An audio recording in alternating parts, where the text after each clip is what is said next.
As this morning, the M40 in Buckinghamshire partly blocked northbound just after junction 4, the High Wycombe Hanny Cross exit where a lorry is on fire. Long queues back onto the A404. And the M25 in Buckinghamshire is partly blocked clockwise just before the M40 following an accident. That's the latest. You can stay up to date throughout the day by visiting our website, gbnews.com. I'm Christopher Hope. From pop stars to politicians, I'll interview anybody in a pub who's got a political opinion. Join me every Friday on Spotify, Apple Podcasts, YouTube or gbnews.com, or wherever you get your podcasts. This is GB News, the People's Channel. Every Saturday, 10 till 12, we'll bring you all of the news that you need to know. We'll also remind you that there is so much to smile about. It's my favourite time of the week. I get to relax, enjoy some light-hearted stories, and let Ellie teach me about fashion too. That's Saturday Morning Live, every Saturday, 10 till 12. Only on GB News, Britain's news channel. Nightmare commute? Kick it up a gear with GB News Radio. You can listen online and on DAB+, and on the GB News app. We're also on TuneIn and the Radio Player apps. From the school run to rush hour, get revved up with GB News Radio. We are the People's Channel, Britain's news channel.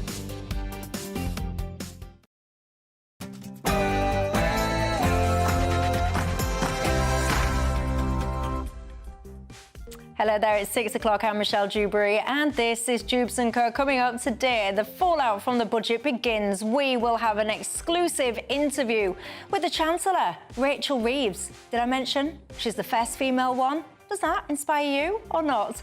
And so many people jailed for what they tweeted and said during the Southport riots.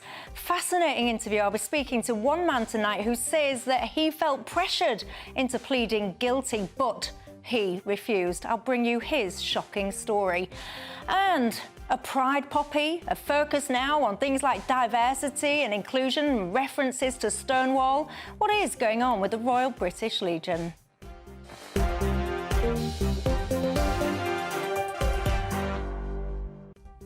All of that and lots more. Look who's keeping me company tonight. My panel, I've got Ben Habib, the former Deputy Leader of Reform UK, and Aaron Bastani, the co-founder of Novara Media. But first up, let's get tonight's 6 o'clock news headlines.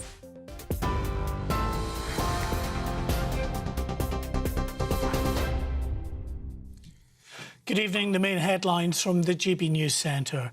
The Chancellor has tonight defended her budget, which amounts to the biggest tax hike in a generation. Rachel Reeves told GB News that the £40 billion a year in extra tax was a one-off. It would, she said, fix the fiscal black hole and provide a shot in the arm for the public services. This is a one-off budget. It is to wipe the slate clean and fix the foundations after the black hole we were left by the Conservatives. But we're not going to need to come back in another budget and do anything like this again. We have now taken the action to get our public finances on a stable path. And, Chris, we've set the spending envelope for the rest of this Parliament, so we don't need to come back for more. And, indeed, we've moved to annual budgets rather than having them twice a year. So families and business can have confidence. We're not going to come back and ask for more money in the spring like the Conservatives kept doing. We have now set the budgets for public spending for this Parliament. And you can watch that full interview with the Chancellor shortly on Dewbs & Co. The Spanish government has confirmed the death toll from the devastating floods in the country has risen to 158. Rescue efforts are continuing as authorities deal with the worst flooding in the country in decades. Dozens of people are still missing after the huge floods that swept the eastern province of Valencia and beyond. A 71-year-old British man is among those killed. Torrential rain inundated towns, dragging cars, downing bridges and leaving some people trapped in floodwaters. Spain's Prime Minister Pedro Sánchez has declared 3 days of national mourning as the extreme conditions continue, restricting some of the rescue efforts. Well, hundreds of soldiers have now also been sent to Valencia to help in those rescue and recovery operations. Lawyers acting for alleged victims of Mohammed Al-Fayed have said they have now been contacted by 400 people. Speaking at a news conference, Dean Armstrong KC said those who contacted the Justice for Harrods Survivors group are not just from Harrods, but from Fulham FC and various places associated with Al Fayed. A string of allegations have been made against the former Harrods owner following the release of a documentary about the businessman who died last year. Detectives investigating the theft of more than 22 tonnes of cheese have arrested a 63-year-old man.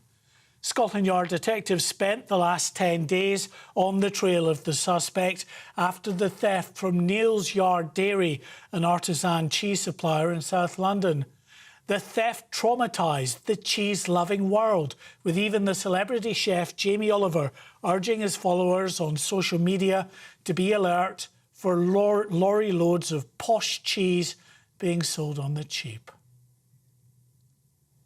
Nothing cheesy about Michelle Dewbs, of course. She comes up now.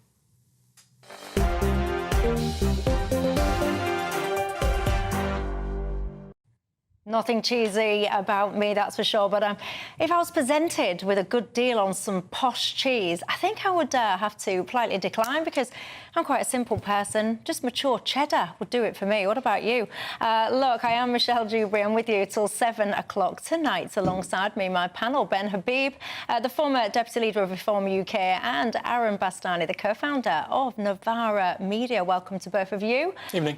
You could be out trick-or-treating, but you're not. You're here talking about serious matters. We appreciate it. Well, it's a bit of a horror story, isn't it? For many, it is, but for others, less so. What do you think to all the goings-on in the world today? Well, look, in a second, we'll be talking to Rachel Reeves.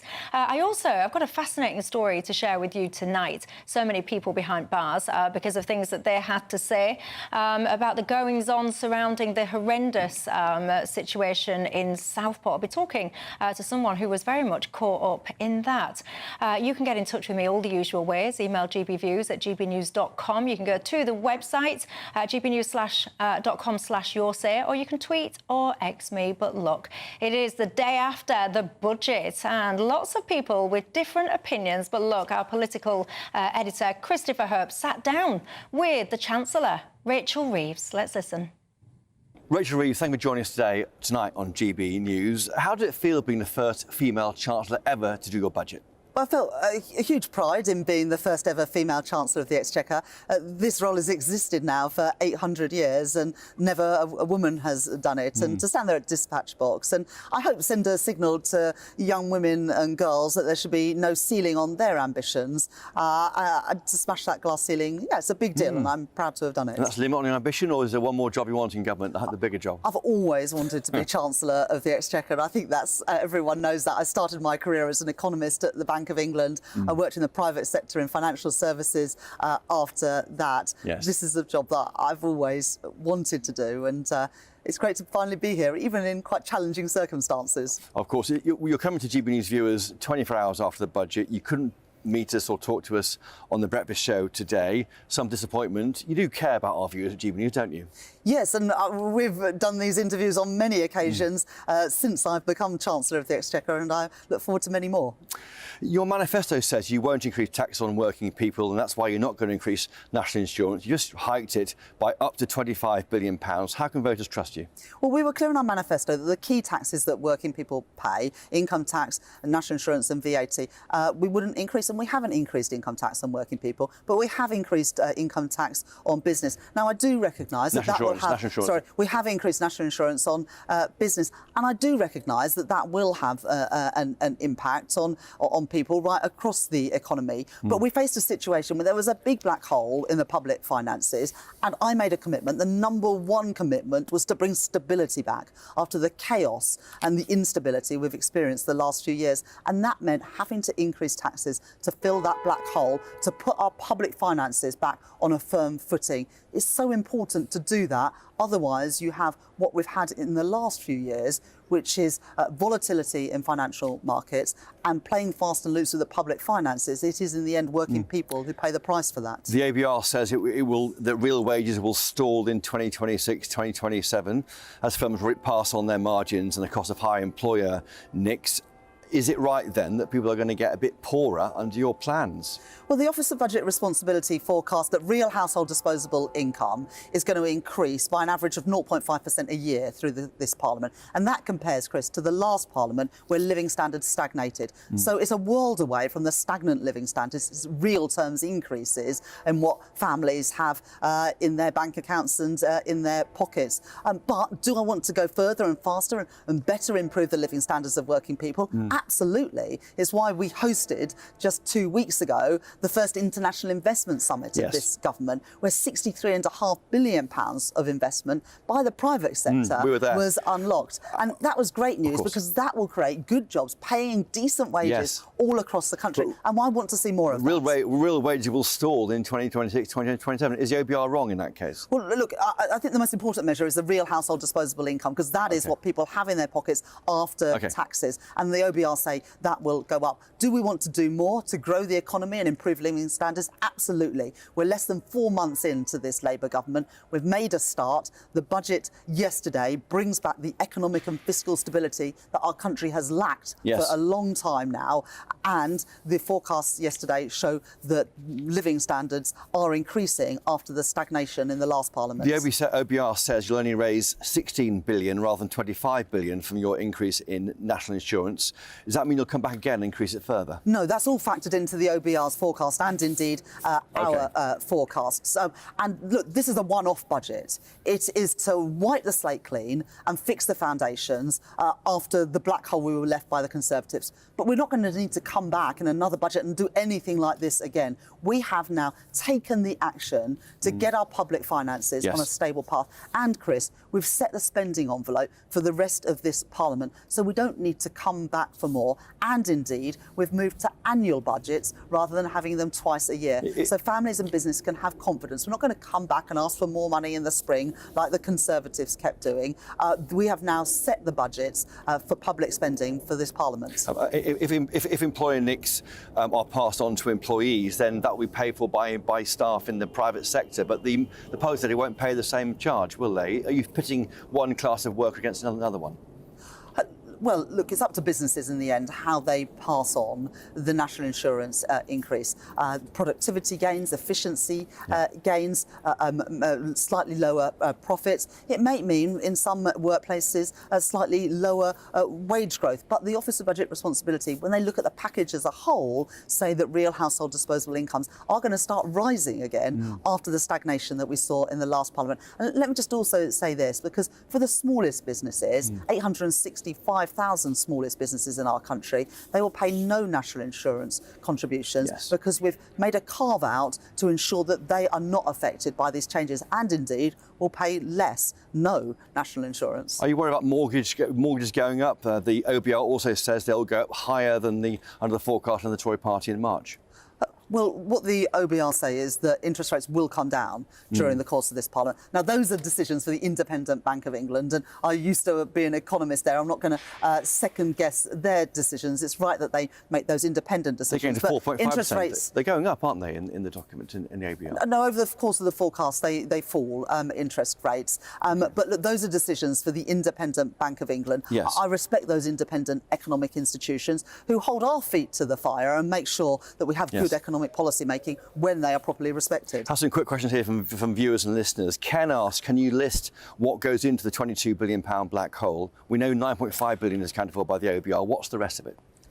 Well, we published yesterday a line-by-line account, and there are hundreds of things in there. The asylum bill is a big part of it. Additional subsidies given to privatised rail companies is another part of it. So a number of things go into it. But yesterday we published a line-by-line account because I do want to be an open and an honest Chancellor that puts all the information out there, and then people can judge us on our decisions. Adrian says the state pension goes up next year. But what about this winter? You've removed £300 of this winter fuel payment. What about this winter, keeping pensioners warm? Well, this year, the basic state pension, the new state pension, is worth £900 more than it was this year. Isn't it? Not this winter. No, this winter it went up by £900 this year. Oh, yeah. It will go up by a further £475 next year, and the pension credit threshold will also increase so that more people will be entitled to it, and that's worth much more than the winter fuel payment that has been withdrawn, except for people on pension credit. And that is really important because the poorest pensioners will continue to receive winter fuel payments. Yeah, Tony says, why are you taxing farmers out of business if you believe in net zero and climate change? They're worried about this threshold on the £1 million threshold in IHT. Well, if you own a farm or land, you have an additional £1 million inheritance tax than anyone else does. So already they have additional land that they can pass on without paying any inheritance tax. Yep. And indeed, 73% of farms last year would not pay any inheritance tax at all, even after our changes. And after that next £1 million, there is a 50% discount on inheritance tax compared to what everybody else will pay, and you can pay that inheritance tax over a 10-year period in a way that no one else is able to. So I think we've got the right balance there. We did need to raise taxes to fill the black hole, to put our public finances on a stable footing. We did that yesterday, and people can now be confident that we will be able to live within our means. Just finally from Rob, how confident are you the NHS won't waste the £22 billion you're raising from viewers and listeners? And there's issues of efficiency there. Why not reduce some of the bloated aspects of that service? Well, we have got a commitment from the National Health Service to meet a 2% efficiency and productivity target this year and next year too. And we also have a commitment from the NHS that this will deliver the 40,000 additional appointments every single week in the NHS to reduce those waiting lists from where they are now at 7.6 million. I was at a hospital today, Coventry and Warwickshire Hospital, with the Prime Minister, talking to staff there about the difference that this will make and the number of additional patients they will be able to treat. So your viewers who are on those hospital waiting lists can have more confidence that they're going to get to the front of the queue sooner than they would have otherwise. Can I ask you one final political question? Robert Jenrick, who wants to be Tory leader, says you're acting like a compulsive liar of your plans. Quite a big thing to say. What do you say to that? Well, the previous government covered up their spending plans to the tune of £22 billion. We're now sorting out the mess left by our predecessors, but we have now got our public finances back on a firm footing. Rachel Reeves, thank you. Thank you. Well, there you go. What did you think to what you just heard there? And what did you think about the budget yesterday? You've slept on it now. How are you feeling about it today? Is that any different to how you felt about it yesterday? A very brief comment from each of you, and then we'll look at it in a bit more detail after the break. Ben Habib. Well, if you're seeking to grow the British economy, you don't achieve that by taxing your way to that end. And this is a massive set of increases in taxation, the biggest one obviously being employers' NI, which, as Christopher rightly pointed out, only affects the private sector. They've carved the public sector out of it. And what really gets me about this budget, when you look at the working class, is that the bulk of the increase in NI hits the lowest paid, because they've reduced the threshold from £9,000 to £5,000 per annum, and they've increased the NI rate from 13.8% to 15%. If you money that out on the median wage of £33,000 per annum, which is the median wage in the UK, which, by the way, is already very low, that's an increase in taxation of those on the median wage or below it of at least 3%. It's a massive tax on the working class. Aaron Bastani, brief thoughts? So I think on the one hand, she's very lucky. You wouldn't be able to have this kind of budget if you had high interest rates, high inflation. Of course, both are actually pretty low by the standards of the last 5 years. Growth has been upgraded of growth expectations in the last 12 months from about 0.1% to 1%. She simply couldn't have done something this big if those factors weren't in play. Secondly, I agree with Nigel Farage and what he said yesterday. It was a politically smart budget. It's very possible this is as bad as it gets for Labour. They'll be looking to build political credibility. They'll get the deficit down ahead of the next general election, and they may even look to offer the electorate a tax cut in 4 years' time. So there's a calculation there, early pain for long-term gain, in terms of Labour and the next time they go to the electorate. There you go. Keep your thoughts coming in. Andrew has been in touch saying, I've had to lay off 2 people because I cannot afford the new taxes. He says, unless they can find a new job, the government is going to have to support them. He says he worries that they're going to have to find a job in an environment and an economy, he says, that's not particularly flourishing in their sector. What do you think to that? One of my viewers has just got in touch saying, Michelle, what are you trying to do to my blood pressure? It's Halloween. What's wrong with your blood pressure? Why can't we start with a bit of economy chat? Lots of you getting in touch about the budget and how you're feeling about it. We're going to look more at that after the break. And I've also got an exclusive interview coming up with a man that was accused of stirring up racial hatred off the back of what he tweeted following Southport. It's a shocking story. You won't want to miss it. I'll see you in 2.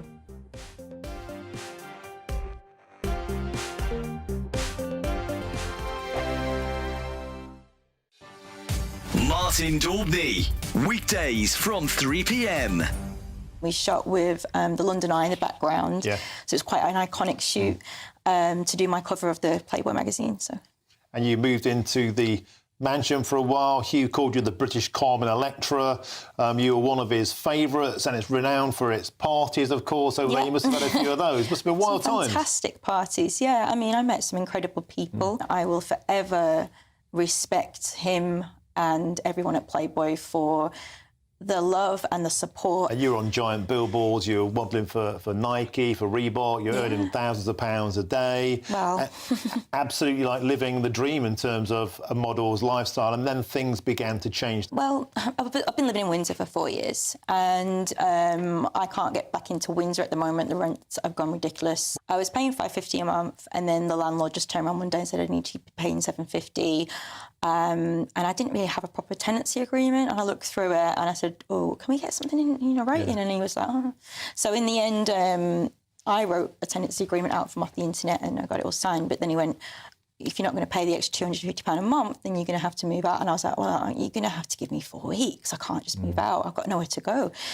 And I think he thought he could just throw me out there and then. And he said, I've got someone that's going to move in that's going to pay £700-800 a month. So I went and got the 10, and I thought maybe this will be the way I can go for a few months or so, and it was still summer a few months back when I became homeless. So, I got the 10 and I got all the cooking equipment and what have you from the money I got from some of the jobs I did. And I thought, you know what, I'm gonna go and be a free spirit for a bit, and I'm gonna have to just do my own thing. And you know what, it was the biggest mental relief to be able to have my own space. I mean, that was so liberating, absolutely. GB News, the People's Channel. This is Britain's newsroom, where your voice matters. It's just astonishing. With expert analysis and honest opinion, we don't just keep you informed. We bring you unique perspectives you won't see anywhere else. Can't argue with any of that. When the news happens, it happens here. On Britain's newsroom, weekdays from 9:30 a.m. Only on GB News.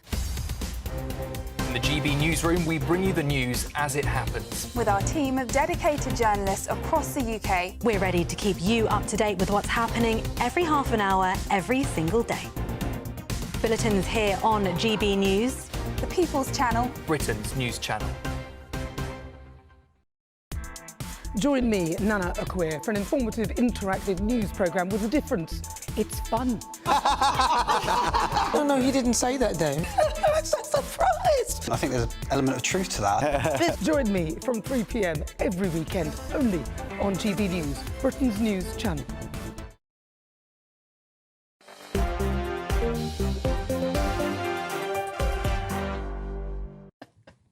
Hello there, I'm Michelle Dewberry with you till 7 o'clock tonight. Ben Habib, the former Deputy Leader of Reform UK, is alongside me, as is Aaron Bastani, the co-founder of Novara Media. Lots of you are getting in touch about the budget. Many of you are still talking about the farming issue. We spoke about that at length last night, didn't we? Lots of you still getting in touch, quite angry about that.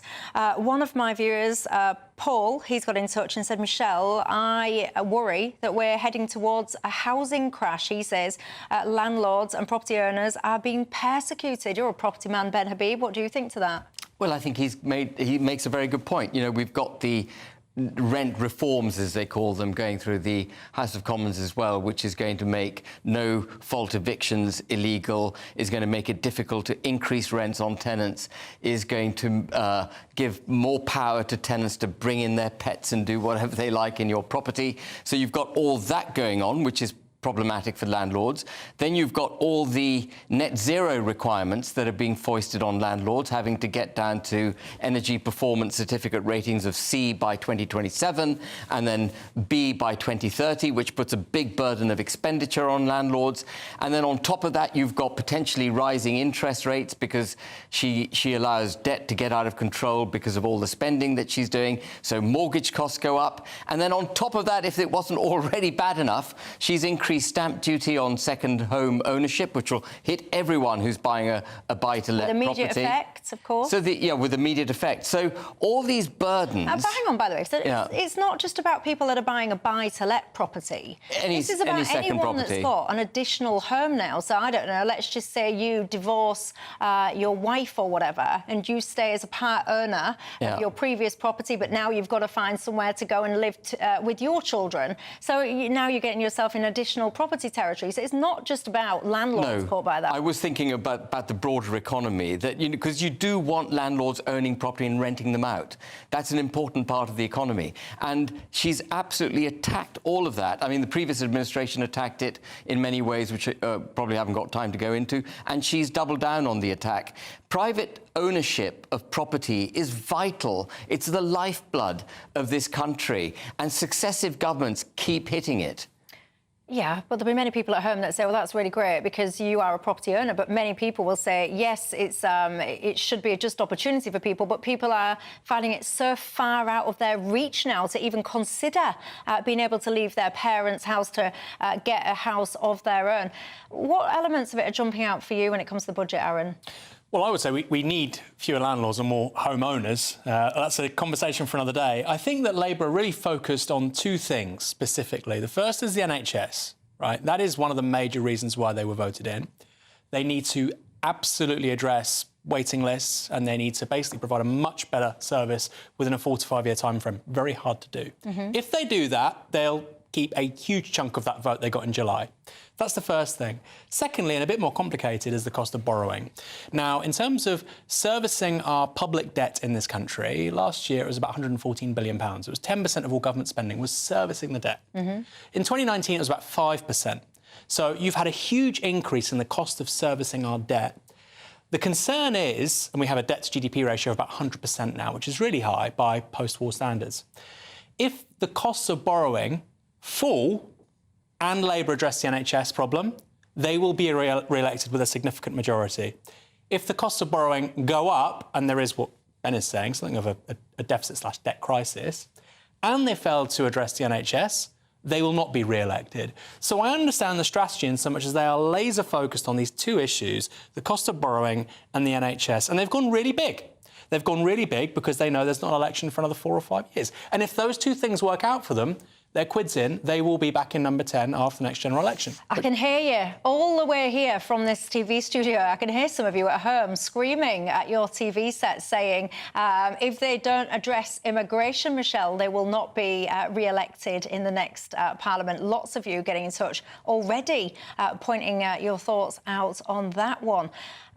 This whole notion that she was the first female Chancellor, there's so much emphasis put on that. Are you a female? And does that actually bother you? I mean, I'm astonished, actually, that the Labour are now suddenly able to define what a woman is, but I will park that one. It doesn't remotely bother me at all that Rachel Reeves is a female. And I know she wants to be seen as this inspiration, but hasn't life kind of moved on from that a little bit? We've had female prime ministers. It doesn't matter one jot to me who it is. In terms of their sex, it matters to me their ability. Am I just missing the point? Are you a female that thinks it's absolutely brilliant and you feel massively inspired or not? Get in touch and let me know. There's so much to talk about with you after the break. I will be bringing you a story about one man who found himself on the wrong side of the law for things that he tweeted following Southport. I'm telling you, you won't believe his story. I'll have that and more after the break.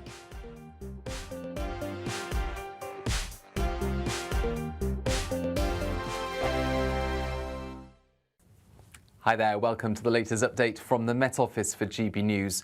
Next 24 hours bring more of the same sort of weather for many of us. Overcast, rain and wind in the far north, but some brighter spells at times elsewhere. There have been some brighter spells through the day. They're tending to remain in places overnight, but for the vast majority it stays cloudy and it's wet and windy in the far north of Scotland. Some heavy rain moving into the mainland of northern Scotland as well as Orkney, the Outer Hebrides overnight, accompanied by a strong wind. That rain also reaching parts of northwest England and Northern Ireland, some drizzly stuff over the hills. Further south and further east, some cloud breaks, and where we do have some cloud breaks first thing, there'll be a few mist patches and temperatures in the single figures. And it will be a colder start for the far north of Scotland as the rain and wind clear through. The wind changes direction, so 5 Celsius there for Shetland. But otherwise, it's double figures for much of Scotland with the strong wind continuing. A lot of low cloud for western Scotland, some cloud breaks in eastern Scotland, but rain tending to move south. Northern Ireland, Northern England, low cloud, some drizzle about. But for southern parts, we start the day with either cloudy skies or some fog patches first thing. Any fog tending to clear. And then once again, those areas that saw some sunshine on Thursday are well placed to see sunny spells again on Friday. So the south and southwest, as well as the northeast. But we've got this area of cloud and rain sinking south across central Scotland. Brighter skies to the north of it, but feeling colder, 6 to 8 Celsius for the Northern Isles. Then into Saturday, any brighter but colder weather in the far north tends to disappear once again as higher pressure builds in, pushing the weather front northeastwards and bringing milder but cloudier weather across the whole of the country. So the weekend offers more of the same. A lot of cloud, 1 or 2 brighter spells from time to time, relatively mild for the time of year. The latest GB News travel. Good evening, I'm Johnny Ratner. Long delays in Cheshire on the M62. 2 lanes remain closed eastbound from junction 11 to 12 towards the M60 where a lorry has broken down. In the West Midlands on the M42, 1 lane's closed southbound at junction 6 at the Birmingham Airport turn off. A car broke down, not being helped by an earlier breakdown further up at the Solihull bypass. In Norfolk, south-west of Norwich, the A11 Heverset bypass shut northbound off the A47, the Thickthorn roundabout. A tanker overturned. Recovery work is still taking place. The M11 is partly blocked heading south of Cambridge towards Stansted, junction 10 to 9 by an accident. And on the western stretch of the M25, the 2 inside lanes of 4 are shut clockwise just before junction 16 and the M40, causing long queues back to 13 at Staines and the other way back to 17 at Maple Cross due to onlookers. And that's the latest. You can stay up to date throughout the day by visiting our website, gbnews.com.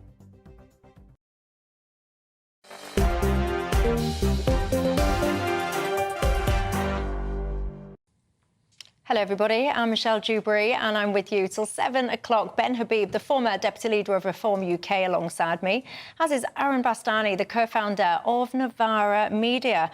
Welcome back everybody. Richard said, Michelle, can you tell everybody to stop crying, please? The budget was well thought out, fair and very thorough indeed. JW has said, can you tell Aaron he's living in cloud cuckoo land if he thinks that all Labour have to do to win the next election is to tinker with the NHS. To be fair to Aaron, I think he did add a few more caveats to it. I don't think it was just that. Simon has been in touch saying essentially this Labour budget has essentially been a pack of lies. Again, he references things like farmers. He points out things like he feels that the employer national insurance is essentially going to hit people's wages. Either they're going to have their wages not put up as much, or they're going to be spending higher, paying for higher prices when the businesses essentially pass that cost on.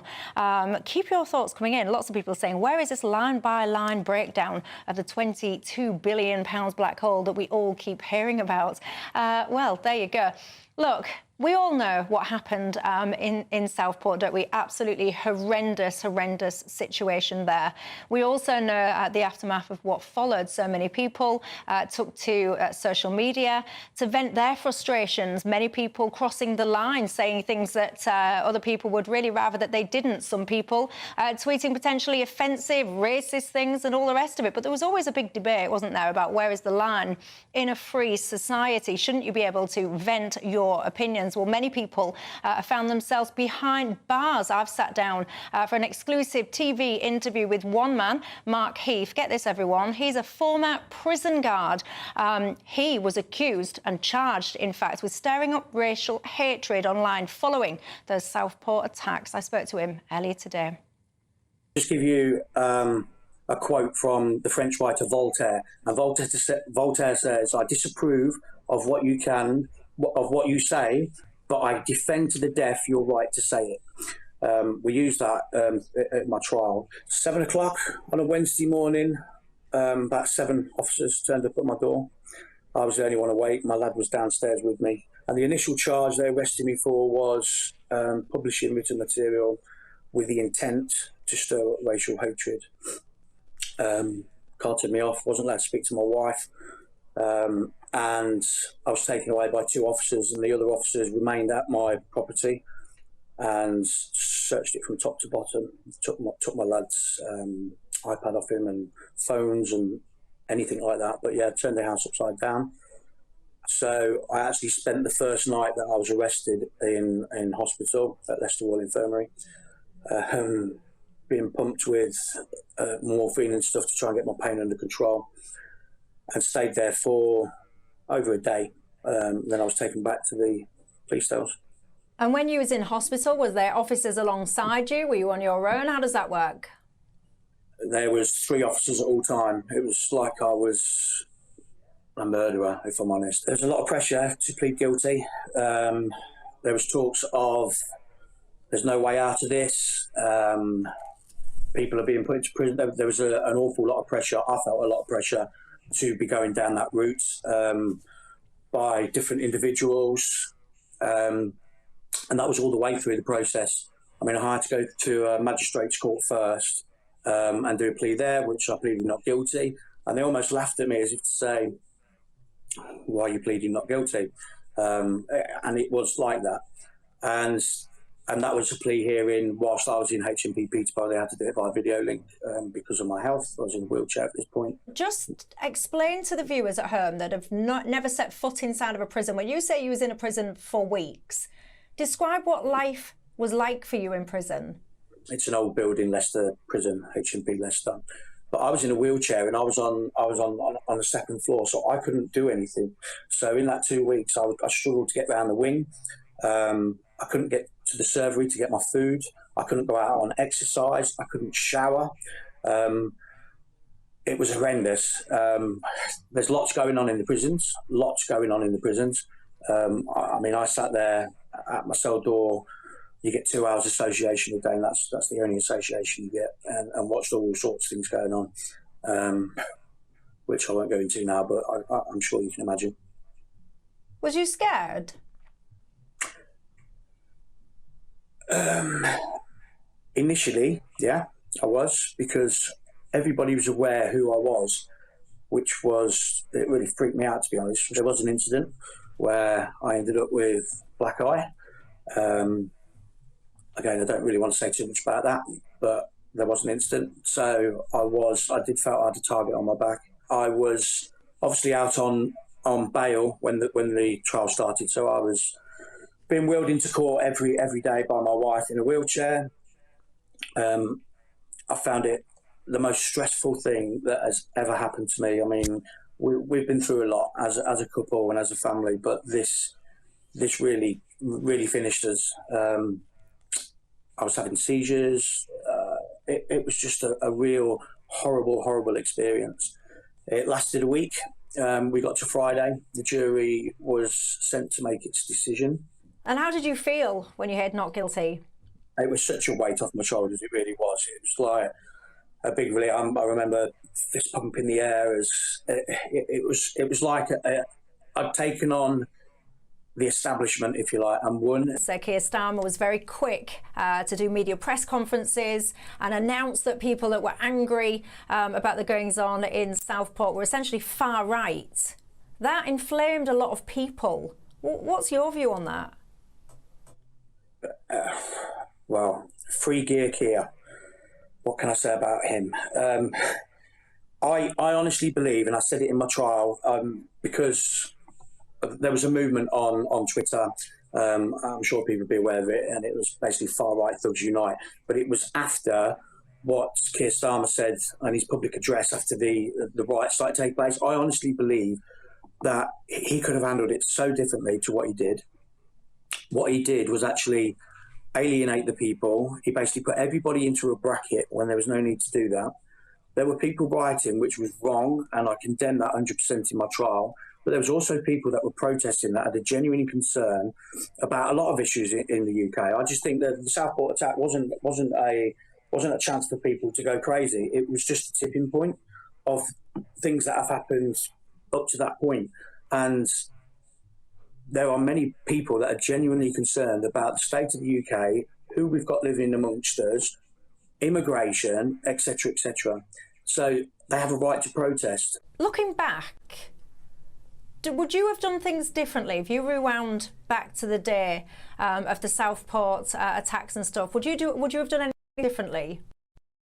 No, and I say no because at the end of the day, we are all of us, custodians of free speech.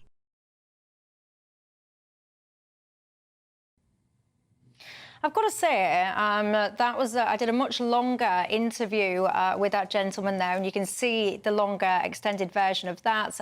We'll make that available on the website and share that digitally as well. But that interview there will give you a flavour of some of the goings-on. He just references there being in prison when he was bailed. He had a curfew, he had a tag, he had to surrender his passport, and the impact, he says, that's taken on him and his family has been absolutely immense. And I do have to remind you that after all of that time in custody, he was found by a jury not guilty. I've also got to say, of course, we reach out to the Ministry of Justice for comment. They essentially say that they do feel that they recognise the disability and the needs of their prisoners, and that they feel that they provide all of the things to prisoners who require those needs, and that they don't recognise some of the claims that were made in that interview. So there you go. You can make your own mind up on that. Ben Habib, what do you think to all of this? Well, I think the way the Prime Minister handled the aftermath of the Southport tragic killing of those 3 young girls was appalling. I think the Prime Minister got it wrong step after step after step. And the criminal justice system, taking its lead from Starmer, got it wrong step after step after step. And a lot of the stuff online was misinformed, but that doesn't mean that you lock someone up for it. A man, Peter Lynch, 61 years old, you'll know exactly who I mean, was charged with violent disorder when actually all the evidence presented against him was of a verbal nature and stuff he wrote on a placard. He went to jail and he died in jail. He paid the highest price that you can pay with his life in order for his apparent misdemeanours. And what we've now discovered, I know we can't talk about the case, but we've discovered that a lot of what people were saying was actually in the round, bang on the money. And the Prime Minister and Yvette Cooper and Merseyside Police are not answering the charges that they should be answering, which is, you know, and I don't want to talk about the case, but they should be explaining themselves on what they knew about stuff back in July, and they should be coming clean on the missteps that they made.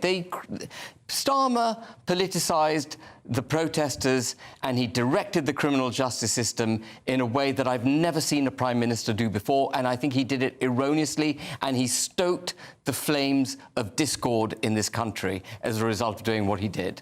And I want to be clear, by the way, it's not that we don't want to talk about the most recent developments in the Southport situation. You'll all, of course, know what I'm referring to. It's that we are desperately keen not to do anything that's going to prevent this individual or give any excuse or reason for this individual not to have to stand trial. So that is why we are respecting the law as it currently stands and staying away from that commentary. But trust me, as soon as we're able to talk about that, we most certainly will. I assure you of that.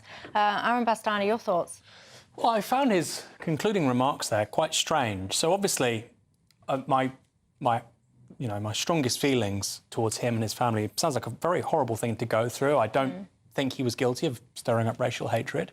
I do think he said something quite stupid and factually inaccurate on X. Now, you shouldn't go to prison for that. No. But it's my goodness, I would have gone to prison multiple times if that was the case. But it was a stupid thing to say. He said something which wasn't true at a moment of heightened national discord, and he's saying he wouldn't change anything. And I think when you've been through something as horrible as that and the stress it puts through not just yourself but your wife, your children, I found that quite bizarre, frankly, because in his publications online, he named somebody. He said they were 17. He said they just arrived on a dinghy. These are all things which weren't true. Now, you're allowed to be wrong.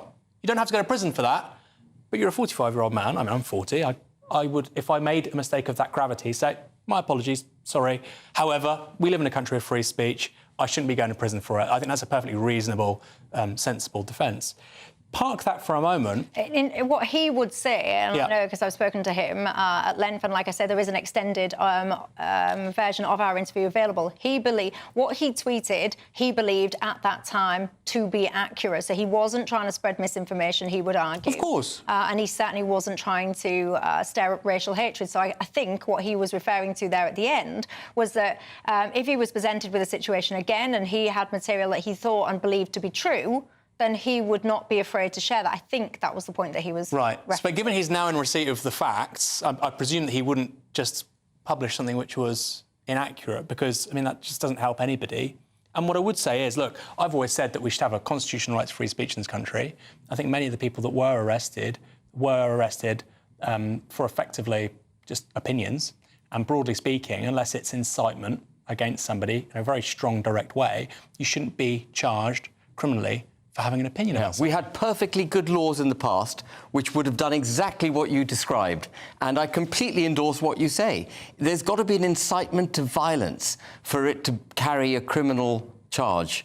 There can't be just being arrested for misinformation or hurty words, or you said something with which I disagree. I mean, if you're going to arrest someone for misinformation, the Prime Minister should be in jail for not being able to identify what a woman is. Well, yeah, I was going to say, where do you actually draw the line? Where do you draw the line? Yeah. But look, that is a fascinating interview, and you can find the longer version of that, as I said, online. I'll share a link to that as well after the programme. What do you make to it all? Get in touch and let me know all of your thoughts. Now, look, there's no flies on some of you guys. Your eyes are peeled. You've noticed that I am not currently wearing a poppy. It's true, I've been very conflicted this year. Let's discuss why after the break.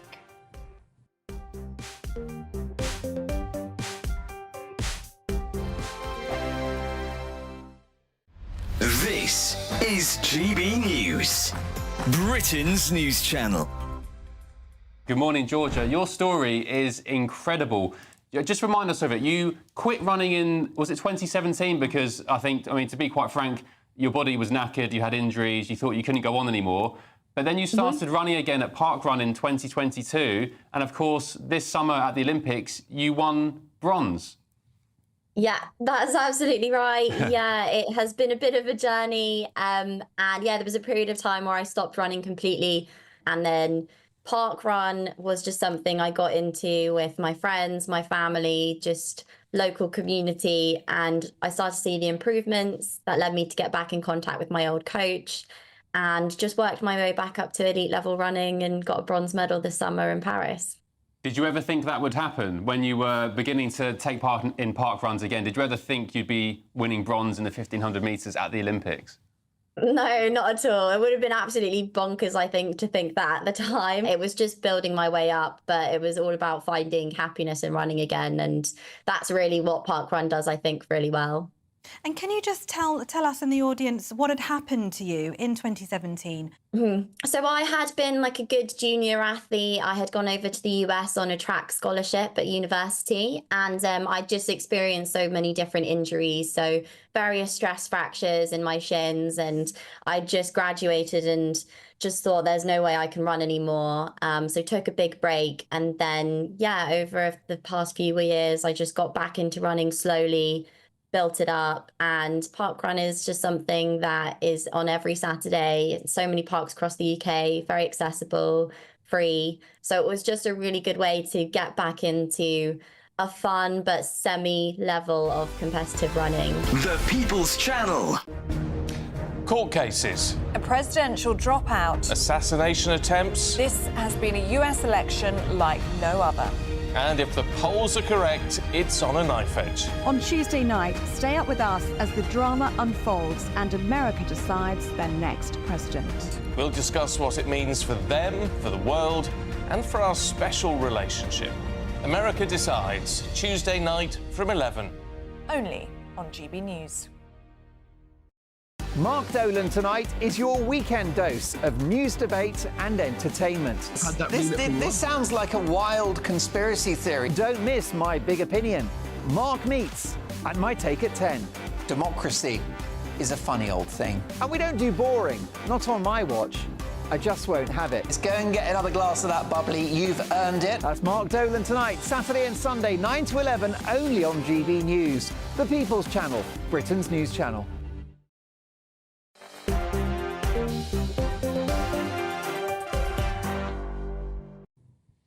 Hello there, I'm Michelle Dewberry, keeping you company till 7. Alongside me, Ben Habib and Aaron Bastani remain. Now, eagle-eyed viewers, you've been in touch saying, why has Michelle not got her poppy on? How dare she?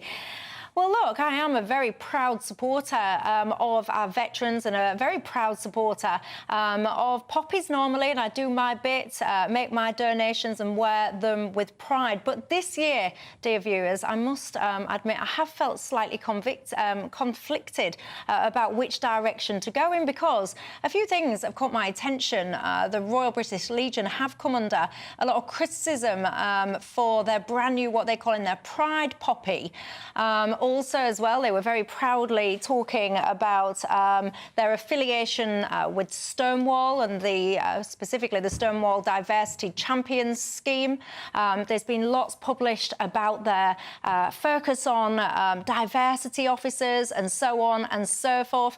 And it's just made me feel, Ben Habib, a little bit kind of conflicted about, is this the organisation that I want to donate money to this year? I think I've come up with a middle ground, which I'll discuss later, but what's your thoughts on all this? Well, to be fair to the British Legion, just for a moment, every single entity, institution, employer, public service body, armed forces, police service, every single entity in this country is now required to practice diversity, equity and inclusion, which, just to remind viewers, is the promotion of minority interests, progressive discrimination in favour of minorities, whether it's ethnicity, religious beliefs, sexual preferences, and in this case, transgender ideology. And transgender ideology gets lumped in with all the rest of it. So, yeah, and it's the latter part of all of that you just said that I personally am uncomfortable with. Yeah, but they are reacting to the regulatory framework in which they find themselves. But having said all of that, I completely agree with you that the poppy should not be essentially politicised, which is what this is. And by politicising it, by positively discriminating in favour of a particular group of people using the poppy as the symbol to do it, what they've done is undermine the remembrance of the people who died, which is what the whole thing is about, the people who died defending this country. It's not about remembering, people who are of a transgender inclination who died for this country. It's about remembering all those who died for this country. And it shouldn't happen. And it actually belies the whole progressive discrimination thing, because progressive discrimination basically means you've got negative discrimination against other people. There's no such thing as neutral or beneficial discrimination. Discrimination is wrong, and it's particularly wrong when it comes to a symbol like the poppy. Aaron?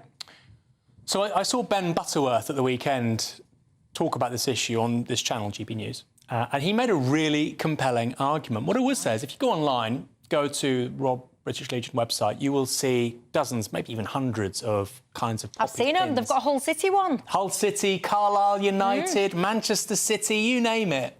And I suppose if you had an LGBT ex-service person, or presently serving service person, they would say, well, look, this badge, it has the red poppy. That's not been changed in any way. And then you've got the LGBT flag next to it. And I, as an LGBT person who wants to commemorate the fallen and the sacrifice that they made, I like that badge. Now, we live in a free relatively tolerant society. They should be able to do that. So if there was just one poppy, the classic paper one, or like the pin that Ben's got, then I would see some sense in the argument. But given we already have hundreds of poppies, you have one, for instance, commemorating West Indian and African service personnel from World War I and II, the black poppy, for instance, that's just one example. This seems almost strange. Why focus on only one of these hundreds of poppies being bad?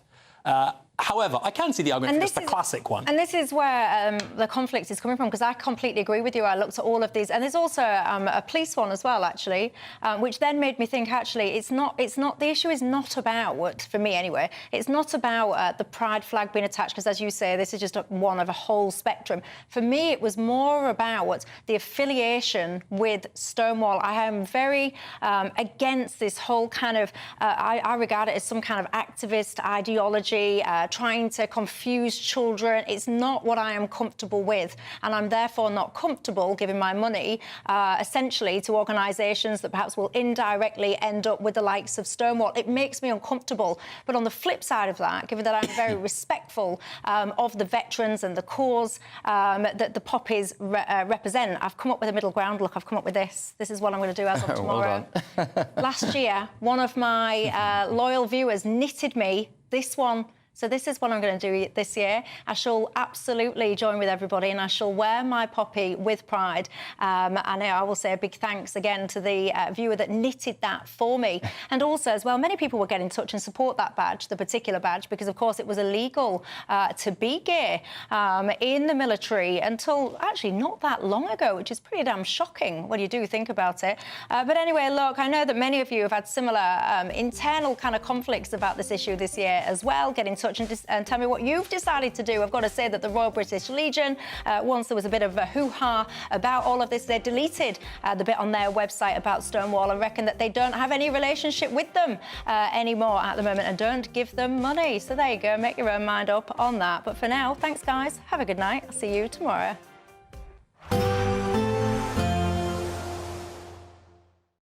We'll see a cold snap, which will quickly develop into a warm front.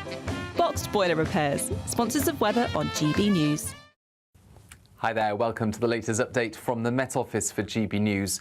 Next 24 hours bring more of the same sort of weather for many of us. Overcast, rain and wind in the far north, but some brighter spells at times elsewhere. There have been some brighter spells through the day.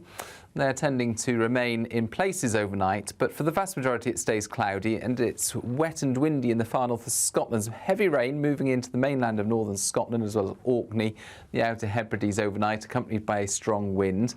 That rain also reaching parts of northwest England and Northern Ireland, some drizzly stuff over the hills. Further south and further east, some cloud breaks, and where we do have some cloud breaks first thing, there'll be a few mist patches and temperatures in the single figures. And it will be a colder start for the far north of Scotland as the rain and wind clear through. The wind changes direction, so 5 Celsius there for Shetland. But otherwise, it's double figures for much of Scotland with the strong wind continuing. A lot of low cloud for western Scotland, some cloud breaks in eastern Scotland, but rain tending to move south. Northern Ireland, Northern England, low cloud, some drizzle about. But for southern parts, we start the day with either cloudy skies or some fog patches first thing. Any fog tending to clear. And then once again, those areas that saw some sunshine on Thursday are well placed to see sunny spells again on Friday. So the south and southwest, as well as the northeast. But we've got this area of cloud and rain sinking south across central Scotland. Brighter skies to the north of it, but feeling colder, 6 to 8 Celsius for the Northern Isles. Then into Saturday, any brighter but colder weather in the far north tends to disappear once again as higher pressure builds in, pushing the weather front northeastwards and bringing milder but cloudier weather across the whole of the country. So the weekend offers more of the same. A lot of cloud, 1 or 2 brighter spells from time to time, relatively mild for the time of year. A nice bright morning will generate a lovely warm day, right through to the evening. Boxed Solar, sponsors of weather on GB. The latest GB News travel. Good evening, I'm Johnny Ratner. Big problems along a couple of stretches of the M1 this evening. First of all, heading south through South Yorkshire. The inside lanes coned off from junction 33 to 32 from the Sheffield set-off down to the M18 where a car's broken down. And on the northbound carriageway further south through Derbyshire, the inside lanes blocked off just before junction 28, the A38 Alfreton-Mansford exit at the scene of a collision. On the western stretch of the M25, the two inside lanes are blocked off clockwise just before the M40 recovery works underway following an accident causing long delays, and the Essex stretch is blocked clockwise just after the M11 where a car has broken down. Queues back through the Belcommon Tunnel. And finally in East London, Woodford Avenue at Redbridge blocked for accident investigation work, and trains are suspended through Cornwall and St Earth and St Ives. That's the latest. You can stay up to date throughout the day by visiting our website gbnews.com. We're giving